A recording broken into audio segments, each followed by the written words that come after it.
Hola a todos, les damos la bienvenida a un nuevo capítulo de Senado Conecta. Hoy vamos a conversar junto a Javiera Calisto, ella es directora legal de Oceana. Javiera, te agradecemos por haber aceptado esta invitación a venir acá a Senado Conecta. Hola Julio, muchas gracias por la invitación. Quería comenzar con la problemática, cómo se genera todo esto, porque vamos a conversar del tema de los plásticos, también del compostaje, que es un término al parecer al que nos vamos a tener que ir acostumbrando más, de la retornabilidad, de qué pasa también con estos plásticos de un solo uso, de elementos que a lo mejor estamos acostumbrados a recibir en el comercio, en los restaurantes, pero que ya no van a ir más con este proyecto de ley, pero esto parte con una problemática, con una contaminación severa que tenemos también en los océanos, y donde Chile tiene indicadores que comparativamente en Latinoamérica son bien malitos, por decirlo de alguna manera. Así es. Bueno, básicamente este proyecto de ley comienza con la idea de qué ocurre una vez que se aprobó la ley de bolsas plásticas. Porque todo el mundo en el fondo nos empezó a preguntar, bueno, entonces tenemos una ley de responsabilidad extendida del productor, tenemos una ley de bolsas plásticas, ¿están nuestros océanos protegidos? Y ahí es cuando nosotros nos pusimos a investigar y nos dimos cuenta de que no era así, de que hay una serie de plásticos de un solo uso, que son plásticos pequeños, difíciles de reciclar, difíciles de recolectar, y que son aquellos productos más encontrados en las playas. Esos productos no iban a ser regulados por la ley REP ni tampoco por la ley de bolsa, entonces teníamos que hacernos cargo de los plásticos más encontrados en las playas. ¿Y por qué en el fondo estos plásticos son una amenaza para la biodiversidad? Alrededor de 800 especies se ven amenazadas por estos plásticos de un solo uso. 8 millones de toneladas de plástico llegan a los océanos todos los años, y esta situación no va a mejorar si consideramos que en lo que ha transcurrido del siglo XXI, hemos producido y consumido más plástico que en todo el siglo XX. O sea, el consumo de plástico es realmente exponencial. Entonces, teníamos que frenarlo de alguna forma y teníamos que enfocarnos en aquellos plásticos más amenazantes, porque en nuestra vida, por ejemplo, nos rodean muchos tipos de plástico. Las sillas de plástico, en los computadores de plástico, la ropa es de plástico, pero son objetos que ocupamos muchos años, mientras que la bombilla, el tenedor, el revolvedor, la botella de plástico son productos que ocupamos solo unos segundos y que son la mayoría de ellos encontrados en las playas. Que son los que van a ir quedando afuera ahora, ¿no? Hablamos de tenedores, de todo lo que son cubiertos, también los revolvedores, los plásticos de pluma, estos tipos de envases de Plumaví que por lo general se entrega a la comida, que además dicen por ahí que es dañino para la propia salud de las personas, digamos, comer en ese tipo de comida caliente, en ese tipo de envases. Esos son los que van a ir quedando fuera. Entiendo que hay un plazo que queda establecido ahora. ¿En qué momentos quedan fuera, digamos? Cuando uno va a comer, cuando se entrega algo en delivery, o igual van a estar a lo mejor disponibles en el comercio para comer, por ejemplo, con cumpleaños, ese tipo de cosas. Claro. El proyecto de ley lo que busca, o ya la casi ley, lo que busca es que efectivamente se regulen los establecimientos de expendio de alimentos. ¿Qué significa eso? Restaurantes, bares, cafés, etcétera. Esos van a ser los lugares que van a estar regulados. Tengo aquí un gatito que me molesta. Esos son los que van a estar regulados. Entonces, no existe una prohibición general. O sea, por ejemplo, si alguna persona con algún tipo de discapacidad necesitara comprar estos productos, o por ejemplo, en el mundo de la salud necesitaran comprar estos productos, esos productos van a seguir estando disponibles en el mercado. Pero lo que hace el proyecto de ley es regular los lugares que más generan este tipo de desechos. Entonces, la ley, como bien tú decías, es progresiva en el tiempo.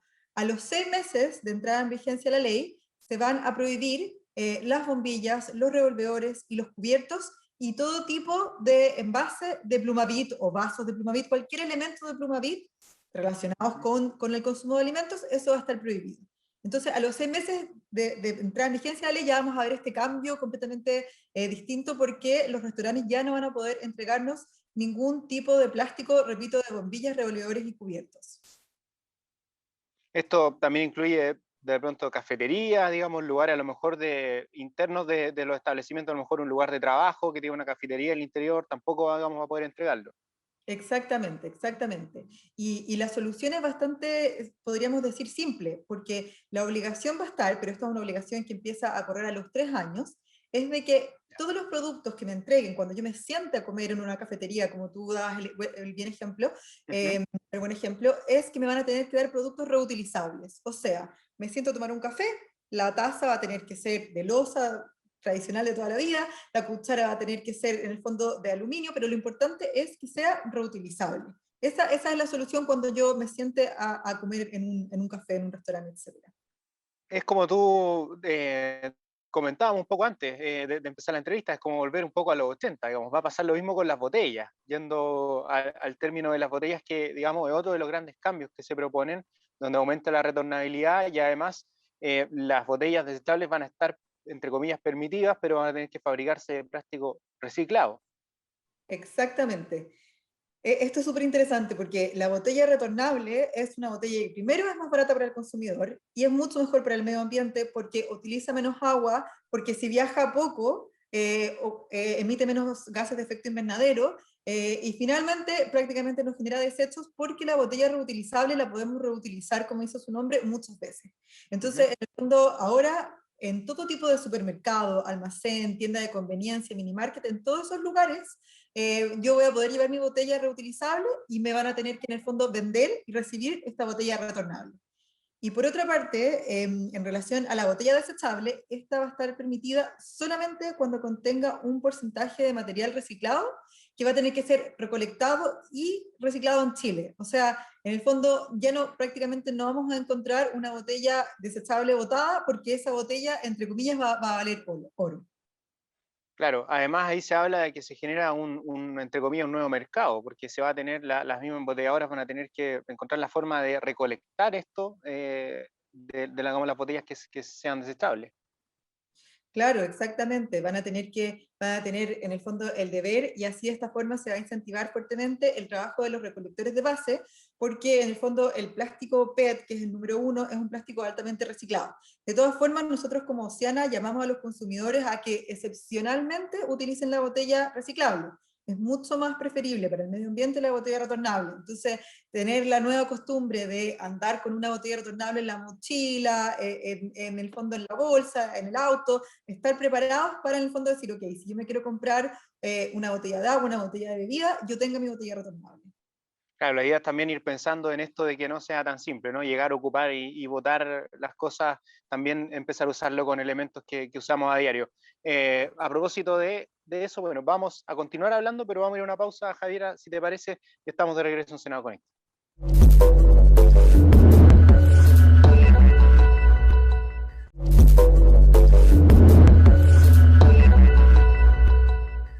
Estamos de regreso en Senado Conecta junto a Javiera Calisto, directora legal de Oceana, y estábamos hablando del tema de las botellas. Tú nos contabas que va a haber todo un tema de retornabilidad, también entiendo que hay un porcentaje de botellas retornables que van a tener que estar disponibles en los supermercados.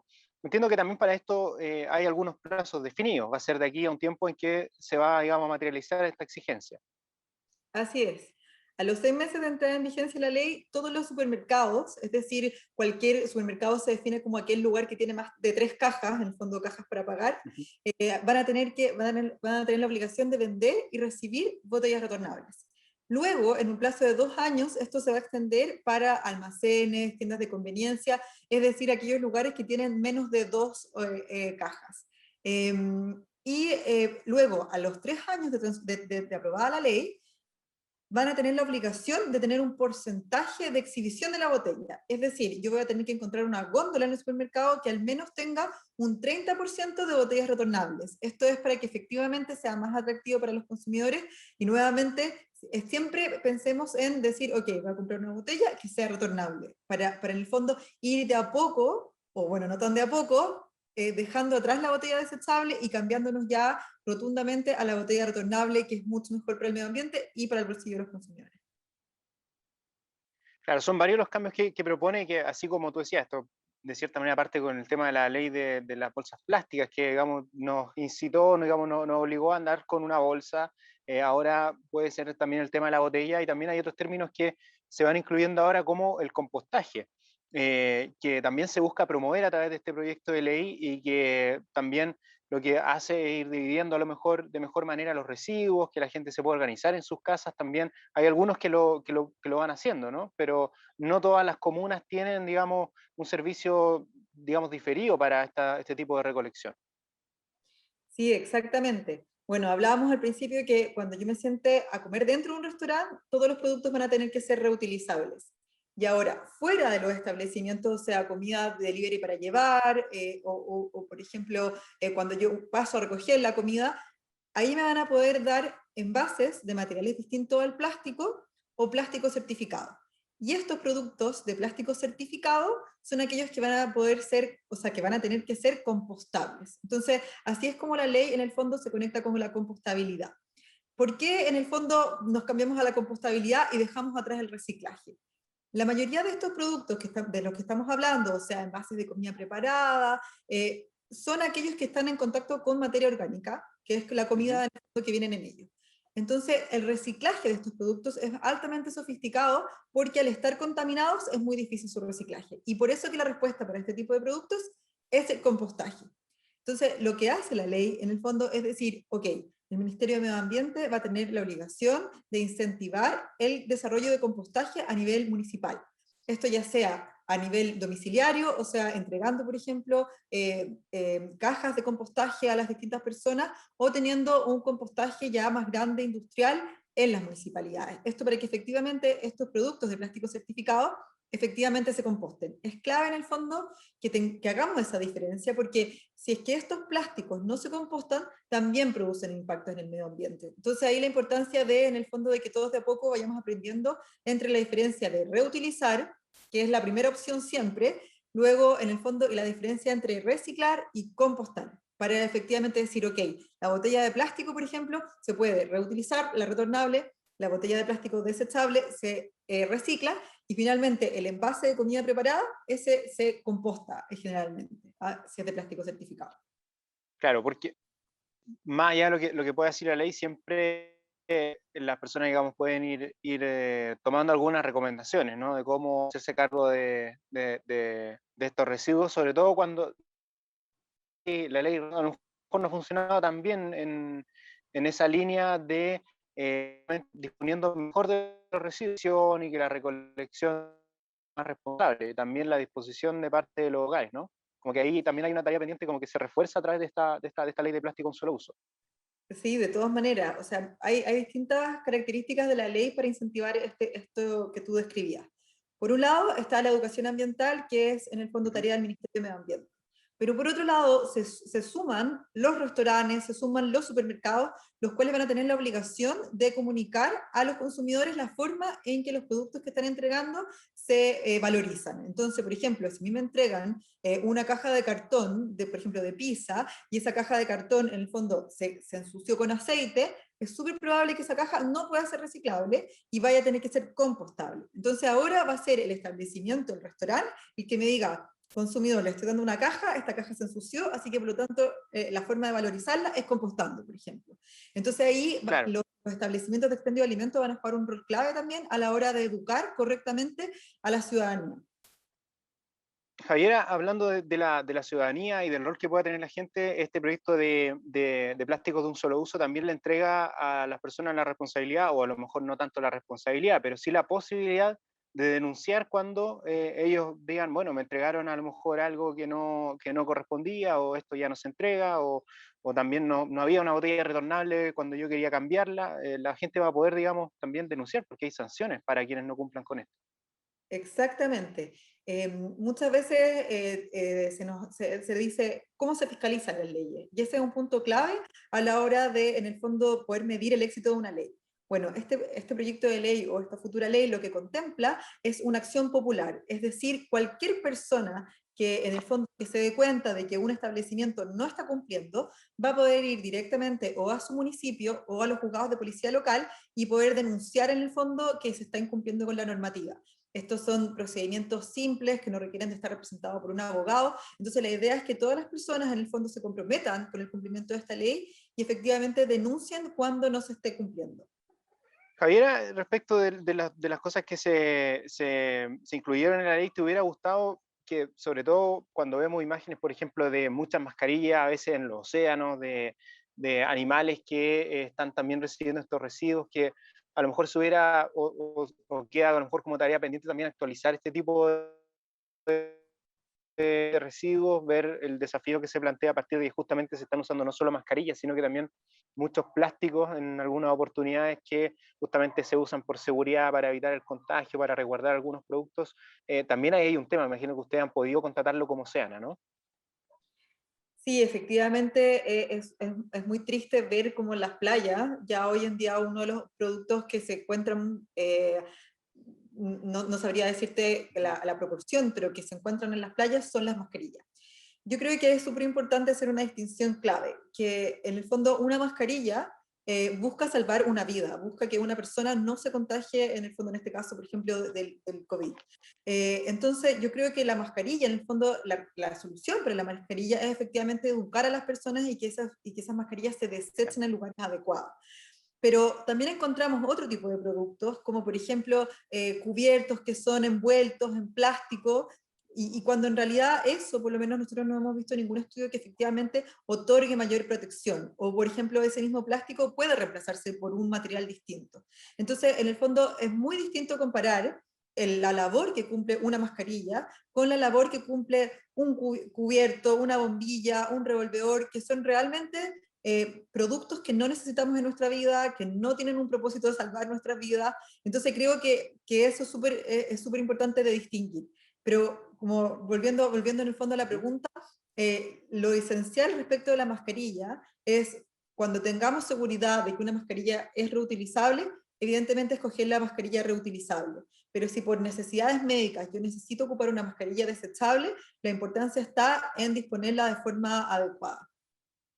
Claro, son algunas recomendaciones que podemos tomar, sobre todo cuando sabemos que la pandemia nos va a seguir acompañando por un tiempo y no se dimensiona también todavía el impacto que esto está generando y la cantidad, digamos, las toneladas de basura que se generan a partir de este tipo de residuos que son a veces de uso médico, otras veces también de uso a diario que tenemos que emplear lamentablemente por el tema de la pandemia. Así que son recomendaciones que sin duda recogemos y Javiera Calisto queremos agradecerte por esta conversación y bueno, esperamos que esta ley vaya generando los efectos necesarios, que vayamos reduciendo, ojalá que nos vayamos acercando a otros países, porque entiendo que con esta normativa vamos a quedar bastante, digamos, mejor de cómo estábamos. No, de todas maneras, y vamos a quedar bastante bien si nos comparamos con otros países del mundo, porque una de las cosas que antecedieron este proyecto de ley fue un estudio de todas las legislaciones alrededor del mundo que en el fondo regulan los plásticos de un solo uso. Entonces, este proyecto de ley lo que hizo fue tomar los principales elementos de cada una de estas leyes. Por ejemplo, se tomaron características propias de la legislación de Berkeley en Estados Unidos, de Hobart en Australia, de Costa Rica, por ejemplo, de la Unión Europea, y así de esa forma yo creo que lo que va a hacer esta ley es realmente poner a Chile en la vanguardia en la regulación del plástico de un solo uso, así que realmente esperamos que se apruebe lo antes posible o quizás ya esté aprobada. Claro. Claro, vamos a estar lo más probable ya empezando a contar los meses necesarios para que estas, digamos, modificaciones y estas exigencias se vayan dando y que la gente ojalá vaya también tomando mayor conciencia respecto del uso de las botellas, de estos elementos que a veces no hemos acostumbrado a ocupar y desechar así de una sola vez, pero que ahora, digamos, se le va a dar otro sentido y también va a haber otra exigencia, ojalá que vaya provocando el impacto que hace falta. Javiera, queremos agradecerte por esta conversación y esperamos que estas imágenes que vemos a veces respecto de los océanos y de la contaminación que se genera por los plásticos, de lo dañino que es, con el tiempo, digamos, se vaya reduciendo de alguna manera. Muchas gracias, Julio. Nosotros los invitamos también a ustedes a que el próximo lunes esté junto a nosotros en Senado Conecta, que visite nuestro canal de YouTube donde puede revisar todas estas conversaciones y también atento a las redes sociales del Senado donde también estaremos difundiendo nuestro programa. Gracias por su compañía.